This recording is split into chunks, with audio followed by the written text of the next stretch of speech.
Subscribe करें और bell दबाएं ताकि कोई खबर रह न जाए।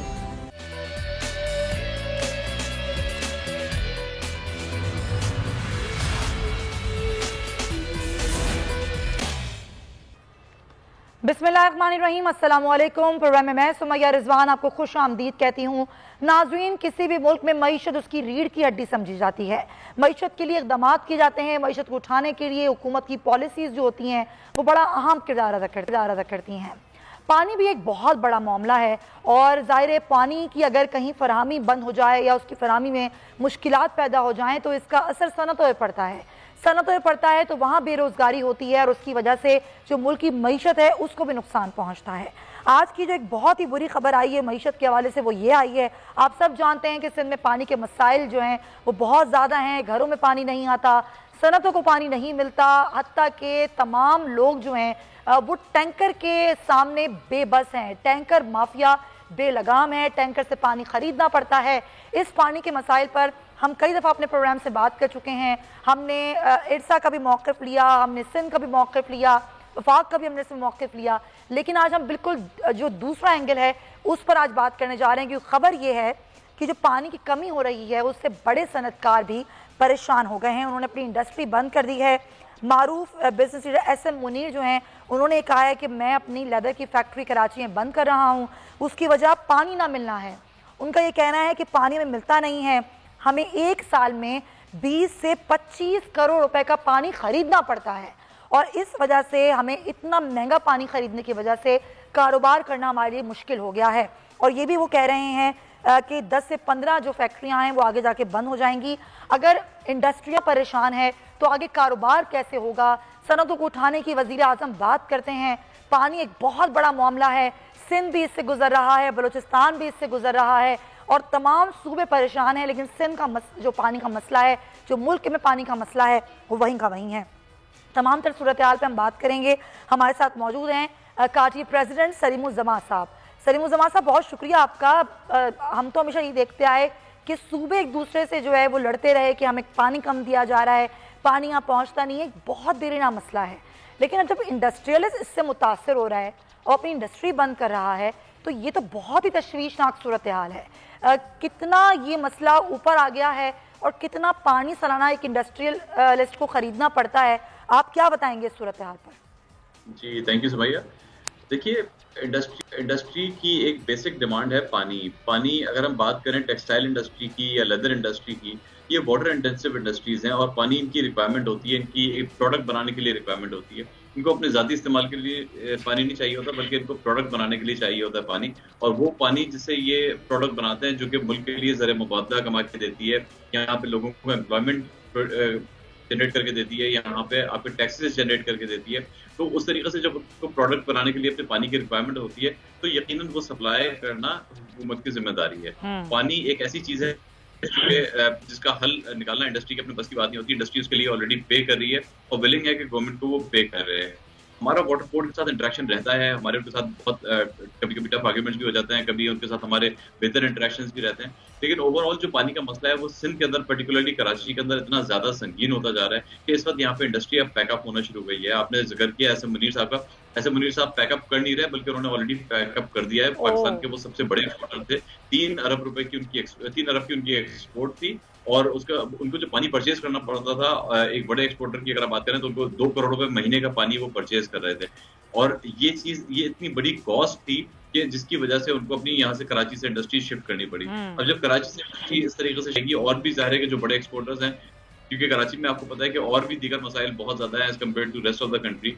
जब वो पानी उसके अंदर एक बहुत मेजर रोल प्ले कर रहा है इस वक्त के पानी की अदम फराहमी की वजह से इंडस्ट्री कराची से पैकअप हो रही है और ये मुख्तलिफ प्रोविंसेस में जा रही है। तो हम तो ये अपील करते हैं कि जो K4 के मंसूबे और जो दीगर मंसूबे हैं उसको फौरी तौर पे किसी न किसी तरीके से उसको एग्जीक्यूट किया जाए। अच्छा, मजे की बात ये है कि K4 की आपने बात की तो उसका तो बार बार प्लान ही चेंज होता रहता है। केस प्लान पर नहीं हो सकता, अब दूसरा जो है वो प्लान लाया जाएगा। K4 के मंसूबा इसीलिए तातुल का शिकार है। अच्छा, ये रातों रात तो नहीं हुआ होगा ना सलीमुज़्ज़मा साहब के पानी का मसला रातों रात हो गया। कराची एक बहुत बड़ा मुआशी हब है, 70% रेवेन्यू पूरे मुल्क को जनरेट करके देता है, लेकिन एक पानी की वजह से जो कि ज़ाहिर एक बड़ी डिमांड है उसकी वजह से अगर इंडस्ट्री ही बंद हो जाएगी तो ये तो बहुत ही अजीब सूरत हाल है। ये कब से हुआ मसला, ज़्यादा ख़राब कब हुआ ये मसला? देखिए, पानी का मसला तो बहुत अरसे से चल रहा है और ये बहुत वक्त के साथ साथ ये मसला संगीन होता गया। कराची वो शहर है बदनसीबी से जिसकी आबादी बढ़ती है लेकिन कागजों में उसकी आबादी कम होना शुरू हो जाती है और जब उसकी आबादी उतनी रिपोर्ट नहीं होती जितनी उसकी रिक्वायरमेंट है तो उसके लिए शायद वसाइल का भी उतना जो एलोकेशन है वो उतना नहीं हो पाता। आपकी इस वक्त जो कराची शहर की आबादी है वो बेतहाशा बढ़ चुकी है। यहाँ पे वसाइल उसके हिसाब से मौजूद नहीं है। पानी यहाँ पे आपको पता है कि पानी की इस वक्त एक सीरियस क्राइसिस है और उसके रिजल्ट्स अब हमने देखना शुरू कर दिए। इसके रिजल्ट्स अब हमारे सामने आना शुरू हो गए। आपके यहाँ से इंडस्ट्री होना शुरू हो गई। एक है तो मैंने आपको नाम दिया, इसी तरीके से और दीगर बहुत सारे लोग हैं। आप खुद अंदाजा लगाइए, अगर ऑन एन एवरेज एक बड़ा इंडस्ट्रियलिस्ट जिसको 1 से 1.5 करोड़ रुपए महीने का पानी खरीदना पड़ रहा है और यही इंडस्ट्री अगर वो शिफ्ट कर देता है पंजाब में जहाँ पे पानी उसको तकरीबन फ्री ऑफ कॉस्ट अवेलेबल है, तो उसकी जो महीने की उसकी कॉस्ट सेविंग है वो कितनी बड़ी सेविंग हो जाती है। तो वो क्यों यहाँ पे बैठेगा? आप उसको इंडस्ट्रियलिस्ट को आपको वजूहत देनी होती है। इंडस्ट्रियलिस्ट यकीनन यहाँ पे बैठा हुआ एक जिहाद कर रहा है, इतने सारे यहाँ पे चैलेंजेस को फेस कर रहा है, लेकिन अगर आप उसके पास से वो बैठने की बजाय छीनते रहेंगे, आप उसको बुनियादी जरूरियात फराहम नहीं करेंगे तो उसके लिए तो फिर बेकार है। वो तो ऐसी वेन्यूज ढूंढेगा कि जहाँ पे वो अनइंटरप्टेड तरीके से अपनी प्रोडक्ट्स को सप्लाई कर सके। आप ये देखिए कि पानी की जो सप्लाई है इसको कॉस्ट का इतना बड़ा फैक्टर है। दूसरा इसके अंदर पे फैक्टर आता है कि अवेलेबिलिटी कभी कभी जो है डिफिकल्ट हो जाती है। अवेलेबिलिटी अभी इन्होंने पहले, अब तो खैर हमारे उससे रेगुलराइज कर रहे हैं वो लोग सबसॉइल कनेक्शंस को, लेकिन पहले इन्होंने सबसॉइल के कनेक्शंस काटना शुरू कर दिए थे तो उसकी वजह से पानी की फराहमी मुअत्तल हुई और इंडस्ट्री शटडाउन की तरफ चली गई। अब जब इस तरह के मसले मसाइल आपको आए दिन आते रहेंगे तो इंडस्ट्रियलिस्ट यकीनन ऐसी वेन्यूज ढूंढेगा जहाँ पे उसको ये मसाइल ना हो और जहाँ पे वो अपना बगैर किसी प्रॉब्लम के इंडस्ट्री ऑपरेट कर सके। बिल्कुल आप सही कह रहे हैं, जाहिर फिर तो होगा यही। अच्छा, आपने अभी कहा कि हम वाटर बोर्ड से राब्ते में रहते हैं, शिमन वाटर बोर्ड से भी आपकी बातचीत होती होगी, लेकिन हुकूमत से आपकी क्या बातचीत है? हुकूमत से आप लोगों के डिस्कशन हुआ कि ये इतनी तशवीशनाक सूरत हाल हुई कि इंडस्ट्री बंद हो रही है, तो उन्होंने आपको क्या जवाब दिया? देखिए, हम हर लेवल पे ये आवाज़ वक्तन फ़वक्तन उठाते रहते हैं। हमारी नासिर शाह साहब से मुलाकात हुई है, बहुत अच्छी मुलाकात हुई है। हमने उनको अपने कंसर्न से भी आगाह किया और हमने उनको बताया कि इंडस्ट्री इस तरीके से मूव हो रही है यहाँ पे। उसके ऊपर उन्होंने हमें हर तरह की एश्योरेंसेस दी। जो हमारे ऑपरेशनल डिफिकल्टीज थे उसके लिए उन्होंने हमारा एक लेजेंड भी अच्छा क्रिएट कराया वाटर बोर्ड के साथ। लेकिन इस वक्त बात ऑपरेशनल डिफिकल्टीज की नहीं है, बात यह है कि अब जो लॉन्ग टर्म आपके प्लान्स हैं उनको एग्जीक्यूट करने की बात है कि उस पर उनको फोकस फेडरल गवर्नमेंट को भी और प्रोविंशियल गवर्नमेंट को भी अपने आपस के इख्तलाफात को बुला के कराची के लिए एक होकर सोचना पड़ेगा कि हम किस तरीके से अपने डिफरेंसेस को बुला के कराची के जो मसाइल हैं उनको हल कर सकते हैं। चाहे इसमें फेडरल गवर्नमेंट इंटरवीन करे, चाहे इसमें प्रोविंशियल गवर्नमेंट अपना किरदार अदा करे, लेकिन पानी के मसले को स्ट्रेटेजिक लेवल पे इनको हल करना पड़ेगा क्योंकि पानी के बगैर यहाँ की सनत नहीं चल सकती, यहाँ के रहने वाले नहीं रह सकते। अच्छा, ये बड़ी अजीब सी बात है कि हर मामले को हम सियासी रुख देते हैं और आपने बिल्कुल सही कहा कि सियासी मामला, सियासी इख्तलाफात बुला के बैठ के मसले का हल निकालें। अच्छा, आप ही लोग हैं, चाहे वो एक आम आदमी है अपने घर के लिए पानी खरीद रहा है या इंडस्ट्रियलिस्ट है वो अपनी इंडस्ट्री के लिए पानी खरीद रहा है, आपको पानी खरीद के तो मिल जाएगा लेकिन आपको पानी लाइनों में नहीं मिलेगा। तो एक इंडस्ट्रियल जो करोड़ों का पानी खरीद रहा है उसको इतना नुकसान हो रहा है, तो बाकी जो इंडस्ट्रीज हैं वो किस तरह सफ़र कर रही हैं इससे? सलीमुज़्ज़मान साहब, देखिए, पानी के जो सफरर है वो हर कोई है, कराची में रहने वाला हर शख्स पानी का सफरर है। हमें जो पानी अपने घरों के लिए भी मिल रहा है वो डायरेक्ट पानी खरीद के हमें लेना पड़ रहा है। लाइनों के अंदर, घर के अंदर भी पानी नहीं आ रहा, टैंकर्स हमें डलवाने पड़ रहे हैं। तो पानी जो बुनियादी जरूरत है, पानी तो आपको दुनिया भर के अंदर तो आपको अंडरग्राउंड टैंक की जरूरत नहीं होती। लाइनों का इतना प्रेशर, जो अच्छे तरक्की याफ्ता ममालिक है और लाइनों में इतना अच्छा प्रेशर होता है और ड्रिंकिंग क्वालिटी का वाटर उनकी डायरेक्ट ओवर टैंक्स के अंदर जा रहा होता है, उनके डायरेक्ट नलों के अंदर सप्लाई आ रही होती है और ऐसा लगता है कि प्रेशर पंप काम कर रहा है जिस प्रेशर से उनके यहाँ पानी आ रहा होता है। और पानी की क्वालिटी भी ऐसी कि आप उसको डायरेक्टली टैप खोलें और पानी आप ड्रिंक कर लें। तो यहाँ पे कराची जो इंडस्ट्रियलिस्ट है वो भी सफर कर रहे हैं। हम जब घर जाते हैं तो जाहिर है कि एज अ रेजिडेंशियल कंज्यूमर्स हम अपने घरों में भी सफर करते हैं। आप सब और हम सब के घर के अंदर मिनरल वाटर हम इस्तेमाल करने पे मजबूर हैं क्योंकि हम पानी जो सप्लाई नहीं आ रही होती। तो ये पानी का मसला तो यकीनन वक्त के साथ साथ बहुत ज्यादा संगीन होता गया है। हमने अपने बचपन में देखा था कि पानी घरों के अंदर भी लाइनों के थ्रू आ रहा हुआ करता था, लेकिन अब तो टैंकर्स के अलावा और कोई सूरत हाल नजर ही नहीं आती। बिल्कुल आप सही कह रहे हैं। अब ये माजी का किस्सा बन चुका है कि पानी लाइनों में भी कभी आया करता था, इतना साफ पानी होता था कि पहले लोग वो पानी जो टैप वाटर था वो पी लिया करते थे, लेकिन अब हम मजबूर हैं। अच्छा, क्योंकि ज़ाहिर आपने भी कहा इतनी फैक्ट्रियाँ बंद होंगी तो ज़ाहिर बेरोज़गारी बढ़ेगी। एक फैक्ट्री बंद होती है या 2 फैक्ट्री बंद हों या फिर 15-20 फैक्ट्रियाँ बंद हों, कितने बड़ी तादाद में लोग बेरोज़गार होंगे सलीम साहब? देखिए ये तो लिमिटलेस चीज है, और ये डिपेंड करता है कि इंडस्ट्री किस साइज की है। जिस तरह से आपने जिक्र किया कि जो ऐसे मुनीर साहब की जो इंडस्ट्री बंद हुई, तो उसके अंदर तो तकरीबन 10 से 15,000 वर्कर्स होंगे उनके पास। इस तरीके से ज़ाहिर है कि छोटी इंडस्ट्रीज भी होंगी, ऐसी इंडस्ट्रीज भी होंगी जहाँ पे 100 वर्कर भी होंगे। लेकिन मैं तो कहता हूँ कि अगर एक भी बंदे की नौकरी चली गई और एक खानदान का चूल्हा बुझ गया, तो उसका जिम्मेदार कौन होगा? यहाँ पे तो हम बात कर रहे हैं मिलियंस ऑफ वर्कर्स की। कोरंगी इंडस्ट्रियल एरिया में तकरीबन 15 लाख लोग यहाँ पे एम्प्लॉयड हैं पूरे इंडस्ट्रियल एरिया के अंदर। इसी तरीके से और बाकी हमारे इंडस्ट्रियल एरियाज हैं, साइट है, नॉर्थ कराची है, फिल्डबी एरिया, लांडी है। हजारों नहीं बल्कि लाखों यहाँ पे लोग मुलाजमत कर रहे हैं। और यहाँ पे जो इंडस्ट्रीज हैं, जो टेक्सटाइल इंडस्ट्री और लेदर इंडस्ट्री, ये ज्यादा लोगों को एम्प्लॉय करती है, क्योंकि इनके पास ये लेबर इंटेंसिव भी होती है, वाटर इंटेंसिव भी होती है। तो इनके अगर खुदा न खास्ता ये इस तरह से शिफ्ट होने की तरफ जाते हैं, बहुत बड़ा पैसेज आएगा। बिल्कुल आप सही कह रहे हैं, ये बहुत बड़ा जो है वो एक बहरान हो जाएगा, बहरानी कैफियत होगी जब इतनी बड़ी तादाद में लोग बेरोजगार होंगे। अच्छा, आपको क्या लगता है कि यहाँ असल मसला है क्या? यहाँ गवर्नेंस का मसला है, आपस के इख्तलाफात मसला है, कि यहाँ पर पानी का मसला हो, बिजली का मसला हो, दीगर मनसूबों के मसाइल हों? मसाइल ख़त्म नहीं होते बल्कि बढ़ते जाते हैं और हल नहीं तलाश किया जाता उनका। असल जड़ क्या लगती है आपको? मसाइल की जड़ कौन है? देखिए, कराची के मेरे हिसाब से कराची के दो बुनियादी मसाइल हैं।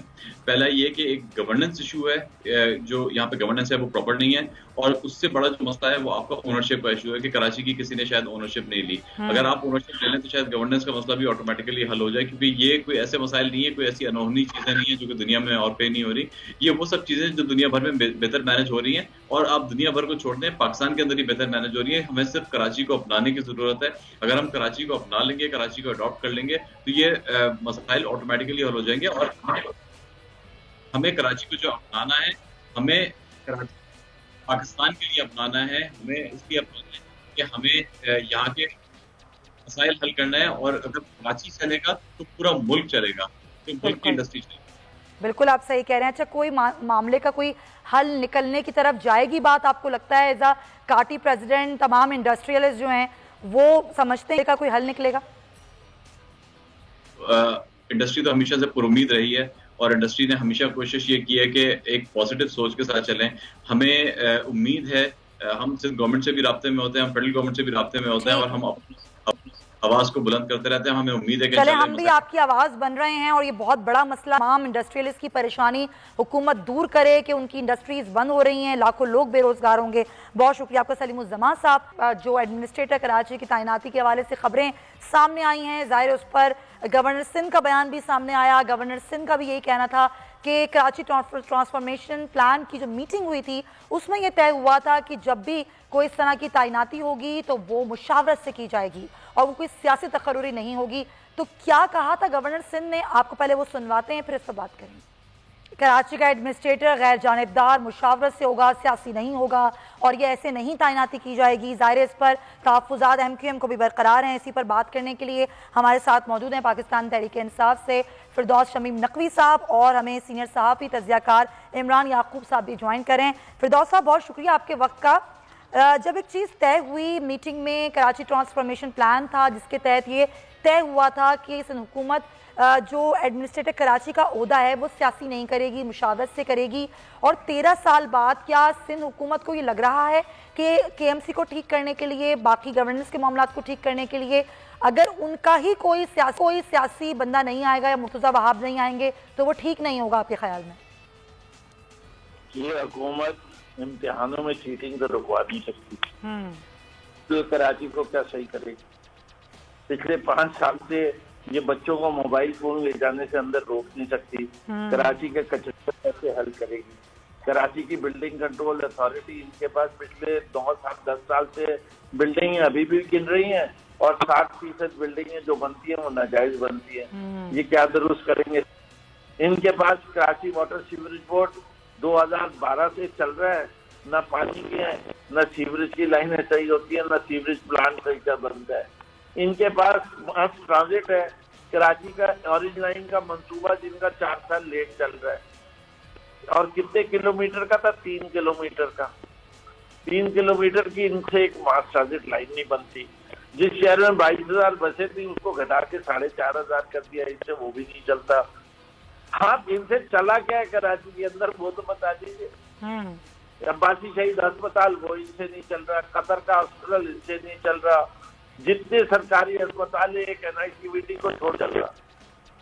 और NICVD कितने खर्चे पे चल रहा है उसकी बात अलहदा से करेंगे, उसके तो चार्जेस अलहदा है। और उसके बाद भाई मुर्तजा वहाब साहब जो है वो एक हारे हुए इंसान है, कराची शहर ने उन्हें रिजेक्ट किया हुआ है।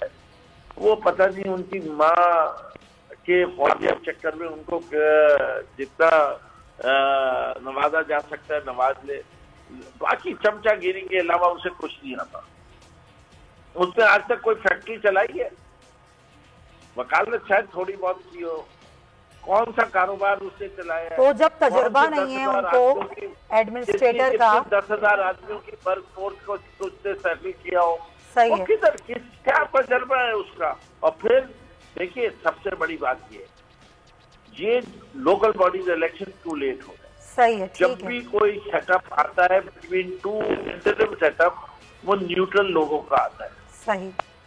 ये पीपल्स पार्टी से ताल्लुक रखने वाला कराची के एडमिनिस्ट्रेटर कैसे हो सकता है जबकि 80 से 90% शहर कराची ने जो वोट दिया है वो NTPP वोट दिया है। अच्छा, कराची के जो लोग हैं ना फिरदौस साहब, क्योंकि जाहिर है हम और आप बेहतर समझते हैं, कराची के लोगों को तो लगता है किसी से उम्मीद नहीं रही है, क्योंकि वो कभी वफाक की तरफ देखते हैं, सिंध हुकूमत की तरफ देख देख के वो थक चुके हैं। चाहे जिस तरह आपने बात की, पानी का मसला, बिजली का मसला, सड़कों का मसला, सेहत के मसाइल, कुछ हल ही नहीं होता। और तब्दीलियों पे तब्दीलियां, कभी एडमिनिस्ट्रेटर की तब्दीली, कभी किसी चीज़ की तब्दीली, लेकिन तब्दीली नहीं आई तो वो कराची के आवाम की हालत में तब्दीली नहीं आई, और ये पता नहीं कब आएगी। Point taken. इमरान याकूब साहब, कराची के मसाइल का हल तो पता नहीं किसके पास है, लेकिन जो सिंध हुकूमत तब्दीलियां ला रही है और ख़ासतौर पर कराची एडमिनिस्ट्रेटर की तकर्री जो हो रही है अब सियासी बुनियादों पर, ये इसको आप कैसे देख रहे हैं? क्योंकि अगर एक शख्स जिसका तजुर्बा ही नहीं है वो अगर किसी कुर्सी पे बैठ के चीज़ों को ठीक करने की कोशिश करेगा तो वो कैसे करेगा? बिस्मिल्लाहिर्रहमानिर्रहीम। सुमैया, आपका सवाल बड़ा इंटरेस्टिंग है और फिरदौस शमीम नकवी साहब ने जो कुछ फरमाया वो भी बड़ा इंटरेस्टिंग है। बात ये है कि पहले मेरे से ये सुन लें कि आपने फरमाया कि एक शख्स को तजर्बा ही नहीं है तो वो कैसे मसाइल को हल करेगा। तो हमारे यहाँ वजीर आजम साहब को क्या तजर्बा था जिनको वजीर आजम बना दिया गया? तो जो उन्होंने वजीर आजम बन के पूरा मुल्क के साथ किया, जनाब ये तो सिद्दीकी अपने वहाब साहब वही मामला जो है इसके साथ कर लेंगे, कराची के साथ। कराची का एक जो इशू है उसको समझने की कोशिश कर लें प्लीज। कराची का इशू ये है कि यहाँ हर हुकूमत ने इसके साथ सिवाय इसको अपने लिए एक आमदन का जरिया बनाने ऐसा ही है, कुछ नहीं समझा। ऐसा ही है, यहाँ के सब वादे करते हैं, दावे करते हैं और उसके बाद फिर भूल जाते हैं।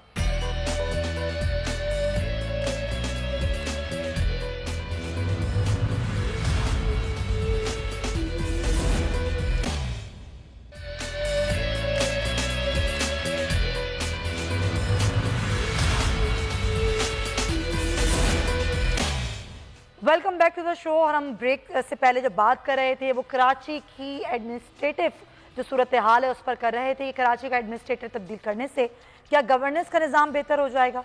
क्या कराची में पानी का मसला बेहतर हो जाएगा?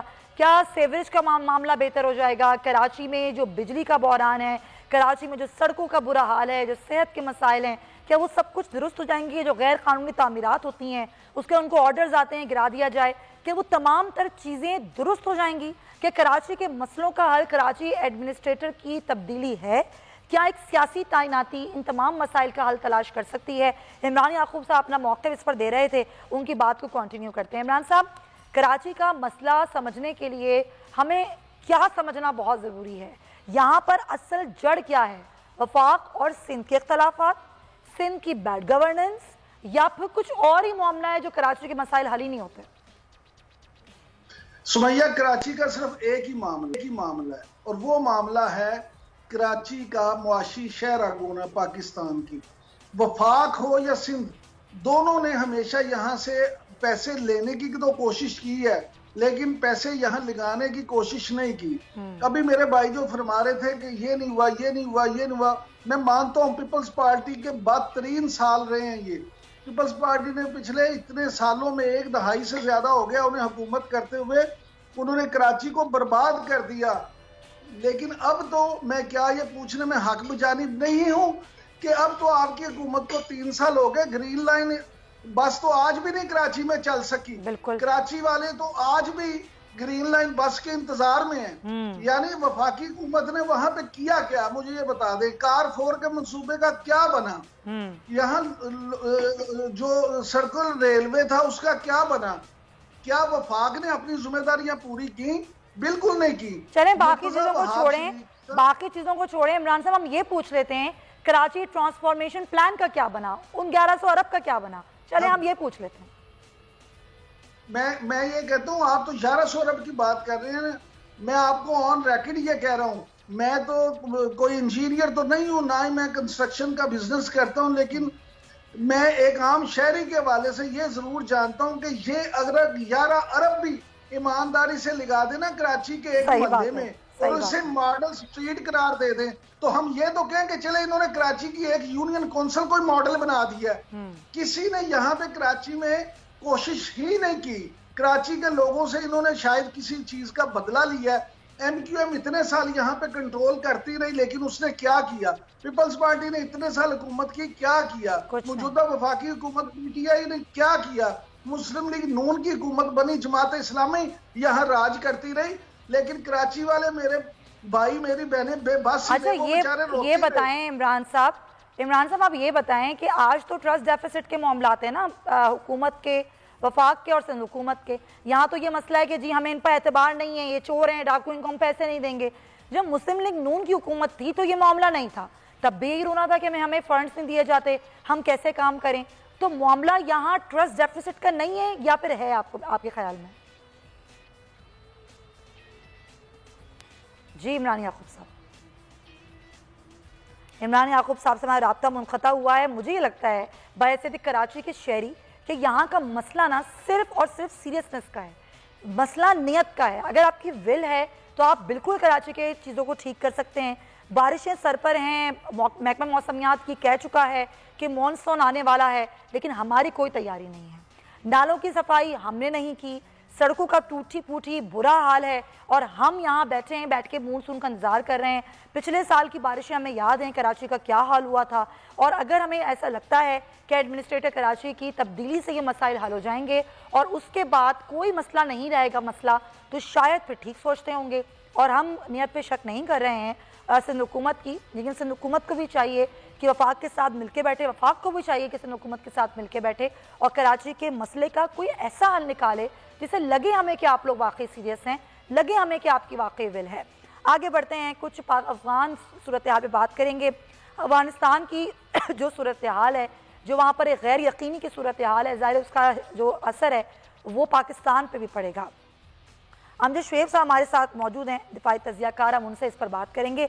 अमजद शुएब साहब, ज़ाहिर है अब जबकि ग्राम एयरबेस रातों रात खाली हो चुका है, अब तालिबान का कंट्रोल बहुत सारे हिस्सों पर अफगानिस्तान के हो चुका है, एक गैर यकीनी सूरत हाल अफगानिस्तान में है और पाकिस्तान भी ज़ाहिर उसमें पाकिस्तान में तशवीश पाई जाती है अफगानिस्तान की सूरत हाल को लेकर। दीगर ममालिक के साथ अभी तक हमने इस पर कोई बात नहीं की।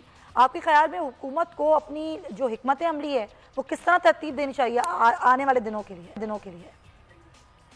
देखिए, पिछले कुछ अरसे से हुकूमत एक ही बात कर रही है कि अफगानिस्तान में हालात बिगड़ गए, वहाँ पे खाना जंगी होने की खबरें हैं, खाना जंगी होगी, पाकिस्तान में आएंगे, रेफ्यूजीज आएंगे, टेरर, ये सारी बातें हमारा मफरूजा है, हम एक तजिया कर रहे हैं। लेकिन हमने तालिबान को कंसल्ट नहीं किया, उनसे बात नहीं की कि उनके ज़हन में क्या है।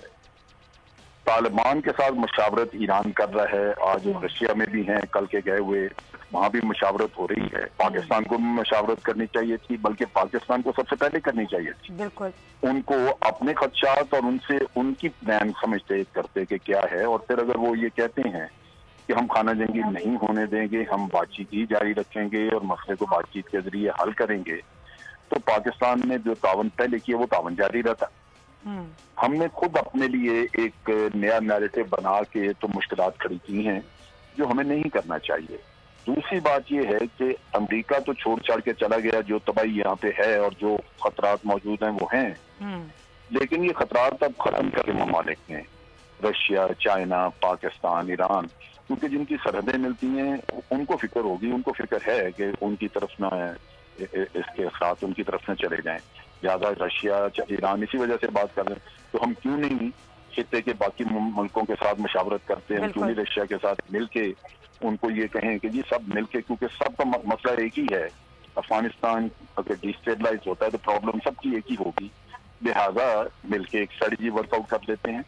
और अगर अकेला अकेला मुल्क के अफगानियों को कुछ कहेगा तो शायद ना सुने, लेकिन ये 4 मुल्क मिलके अगर उनके साथ कुछ स्ट्रेटजी बात सुननी होगी, क्योंकि सारे हमसाया उनके ये बात उनको कह रहे हैं, और बात यही होगी कि जी मिलके बैठ के आप बातचीत के जरिए अपना मसला हल करें। अच्छा, अगर हमने ये मफरूजों पर अपना नैरेटिव बनाया है अमजद शुएब साहब, और हम इस मफरूजे के नैरेटिव पर आगे बात करते ही चले जा रहे हैं, ज़ाहिर उसमें तो हमारा ही मसला होगा, हमारे लिए प्रॉब्लम क्रिएट होगी, लेकिन एक एलिमेंट और है, वो एलिमेंट ये है कि इंडिया जो कर रहा है अफगानिस्तान की सरजमीन इस्तेमाल करके वहाँ से दहशतगर्दी पाकिस्तान में करने की जो कोशिश कर रहा है और की भी है, इसके सबूत भी ज़ाहिर पाकिस्तान के पास हैं, उसके लिए हमारी हिकमत अमली क्या होनी चाहिए, उसके लिए पाकिस्तान क्या करे? देखिए, मैं एक चीज़ आप बताऊं, तालिबान भारत के साथ ताल्लुकात खराब नहीं, ख़त्म नहीं करेंगे। उसकी वजह है कि वहाँ पे उनके मुल्क में उन्होंने डेवलपमेंट की, वो उनसे चाहेंगे कि मजीद करते रहें, करें, अगर कोई पैसा लगाता है उनकी बेहतरी के लिए वो लगाता रहे। ये हमारा काम है कि हम तालिबान से बातचीत जब करें कि जनाब हमें खदशा ये है कि आप डेवलपमेंट तो कराएंगे लेकिन आपकी सरजमीन से हमारे खिलाफ पहले भी होती है दहशतगर्दी, फिर होगी, आप इसकी जमानत दें कि नहीं होगी, ताकि आज हम आपके मामलात में दखल नहीं देते। हम ये आपको नहीं कहते कि आप किसको दोस्त बनाएं किसको ना बनाएं, या कोई आप कौन आपके मुल्क में इन्वेस्टमेंट करे कोई ना करे, लेकिन ये चीज तो वाज़ेह है कि हम ये बर्दाश्त नहीं करेंगे कि आपकी सरजमीन से हमारे खिलाफ ये कुछ हो।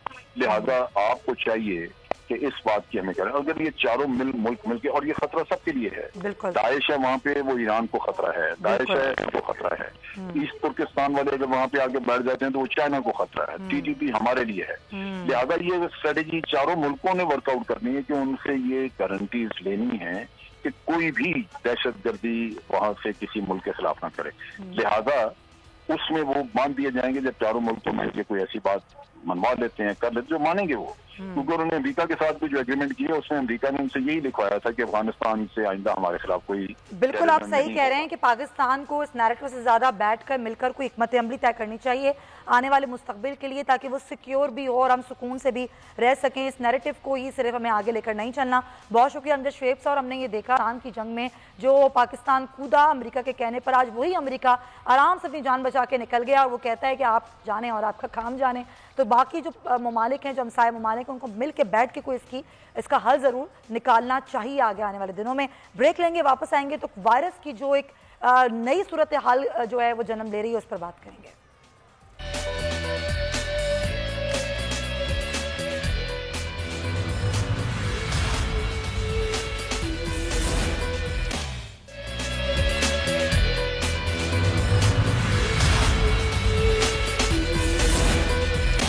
Welcome back to the show. नाजरीन, कोरोना की चौथी लहर आ चुकी है, इस बात से खबरदार भी कर दिया गया है और असद उमर का कहना है कि अगर हमने एहतियात नहीं की तो एक बार फिर हमें सख्ती करनी पड़ेगी, शादी हॉल्स और हमें होटल्स बंद करने पड़ेंगे।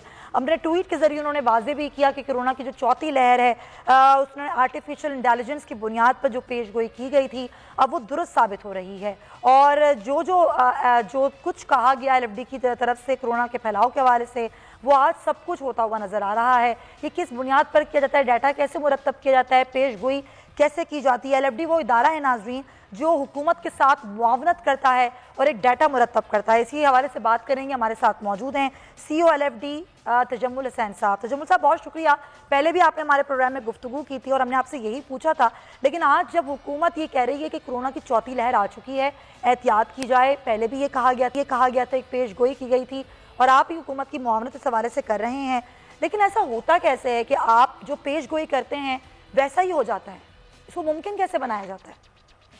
जी बिस्मिल्लाह, शुक्रिया आपने अपने शो पे इनवाइट किया। देखिए, हम 150 से ज़्यादा वेरिएबल्स को पाकिस्तान के लिए और ग्लोबली स्टडी कर रहे होते हैं जिसकी वजह से हम एक रिस्क स्कोरिंग करते हैं और हम प्रिडिक्टिव मॉडल्स बना रहे होते हैं, जहाँ से हम एक ख़ास प्रोबेबिलिटी की हिसाब से ये पेशेंट गोई कर रहे होते हैं कि वायरस स्प्रेड अगले 15 से 30 दिन में हमें कैसा फैलता नज़र आ रहा है। इसमें इंटरसिटी ट्रांसपोर्ट से लेके वेदर कंडीशंस तक, वायरस स्प्रेड से लेके हॉस्पिटलाइजेशन तक और डिफरेंट वेरिएंट्स जो वायरस के हैं। जी तजम्मुल साहब, उनकी अभी लाइन डिस्कनेक्ट हुई है। जी करते हैं। जी बोलिए तजम्मुल साहब। तो हम जो है डिफरेंट वेरिएंट्स को स्टडी कर रहे होते हैं, जिनकी वजह से हम फिर बता सकते हैं कि वायरस आगे किस स्पीड से फैल रहा है। अच्छा चलें, ये तो तरीक़ेकार हो गया। अच्छा, ये वेरिएंट ज़ाहिर इसका जो आपने बताया कि तरीक़ेकार होता है उस हिसाब से हम करते हैं। WHO ने भी बहुत सराहा, ज़ाहिर जो पाकिस्तान के इक़दाम थे कोरोना को लेकर, तो वो ज़ाहिर जो आपने एक मॉडल बनाया, जो आपके एक तरीक़ेकार था, उससे ये मुमकिन हुआ।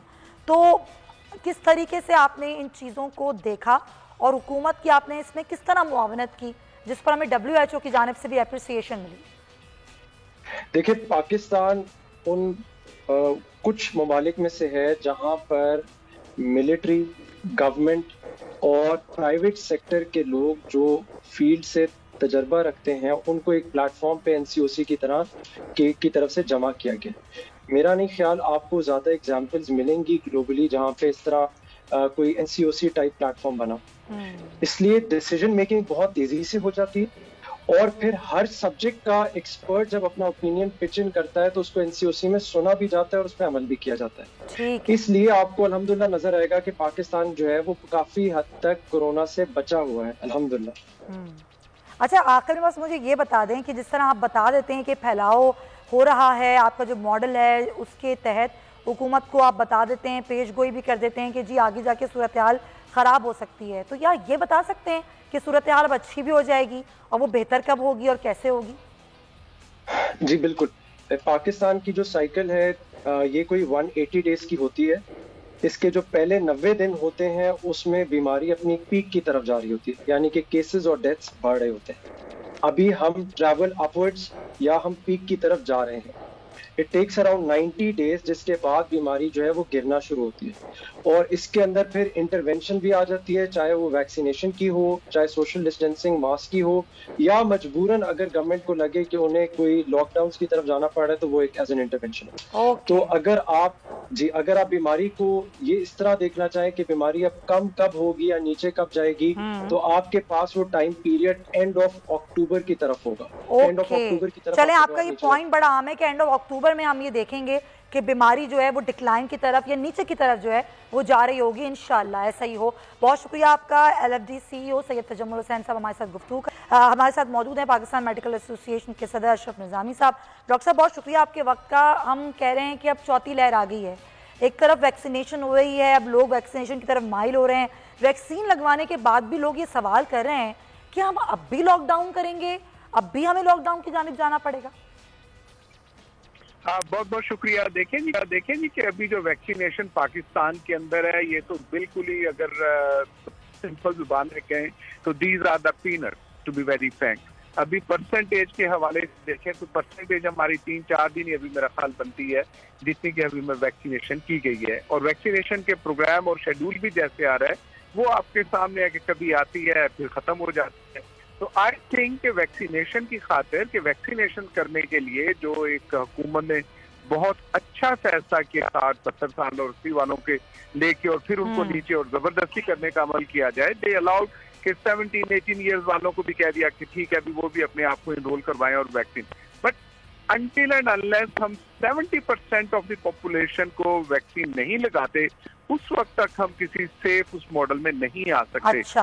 अभी जो हमारे लिए अलार्मिंग सिचुएशन है that is the Indian variant, जो कि sir sorry to interrupt you, ये सवाल मुझे आपसे करना है कि इंडियन वेरिएंट, अब ये कहा जा रहा है कि जो हमें वैक्सीन लगी, ज़्यादातर लोगों को वैक्सीन लगी है वो साइनोवैक लगी है। इंडोनेशिया में ये खबर सामने आई कि लोग अब कतरा रहे हैं साइनोवैक लगवाने से, क्योंकि वो कह रहे हैं कि ये इतनी मौसर नहीं है इस इंडियन वेरिएंट के हवाले से, तो फिर हम ये क्यों लगवाएं। ज़्यादातर आबादी साइनोवैक लगवा रही है, लेकिन इंडियन वेरिएंट बहुत ही खतरनाक वायरस है, तो लोग तशवीश का शिकार हो गए हैं कि वैक्सीन लगाने के बाद भी ये इतनी मौसर नहीं है कि इस इंडियन वेरिएंट का मुकाबला कर सके।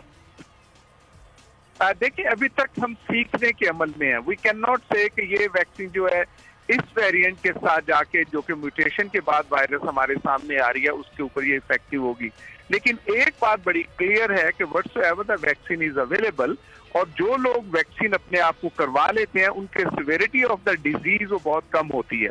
हमने देखा कि यही इंडियन जो था variant that was in UK, और यूके के अंदर 20-25 हजार इस वक्त डेली के करीब लोग आ रहे हैं जो कि इन्फेक्ट हो रहे हैं इससे कोविड से, लेकिन वो ऑक्यूपेंसी ऑफ द बेड और डेथ टोल जो है वो रीजनेबली कम है, बल्कि ना होने के बराबर है।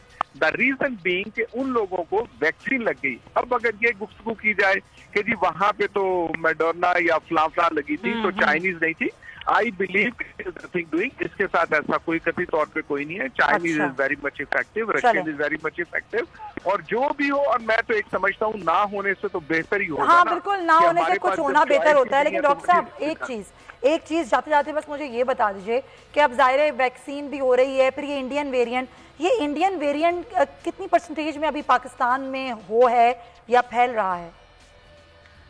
देखिए अभी कहना ये मुश्किल है कि कितनी परसेंटेज के अंदर है, because it is just a start. लेकिन हुकूमत हमारे जो अकाबरीन है, मैं समझता हूँ कि उनको एयरपोर्ट्स के ऊपर हमारा कंट्रोल और क्वारंटाइन करने की खातिर that is the only way forward, कि अगर वहां पे कर लेंगे तो हम इससे कुछ बच सकेंगे। और यही हुआ है कि एयरपोर्ट पर उतनी सख्तियां नहीं हुई, जाहिर वहीं से ये इंडियन वेरिएंट दाखिल हुआ। मजीद सख्तियां करने की ज़रूरत है। बहुत शुक्रिया डॉक्टर अशरफ निज़ामी साहब, बट बात की कि एयरपोर्ट पर अब ये हुआ है कि जो आपने अंदरून मुल्क ट्रैवल करना है तो अपने वैक्सीनेशन सर्टिफिकेट जो है वो ज़रूर दिखाना है। लेकिन क्या ही बेहतर हो कि अगर हमारा वहाँ पे टेस्ट भी हो, जो लोग इस तरह के वायरस में मुब्तला हैं उनको फौरी क्वारंटीन किया जाए, या फिर इस तरह के ममालिक से फ़्लाइट्स बंद की जाएँ ताकि इस वेरिएंट को रोका जा सके। यकीनन हुकूमत इस पर काम भी कर रही होगी, तो आपने अपना ख्याल ज़रूर रखना है वैक्सीनेशन करवाने के बाद भी, क्योंकि अब ये इंडियन वेरिएंट हमारे दरमियान मौजूद है। अपना ख्याल रखिएगा। आपसे पीर को मुलाकात होगी।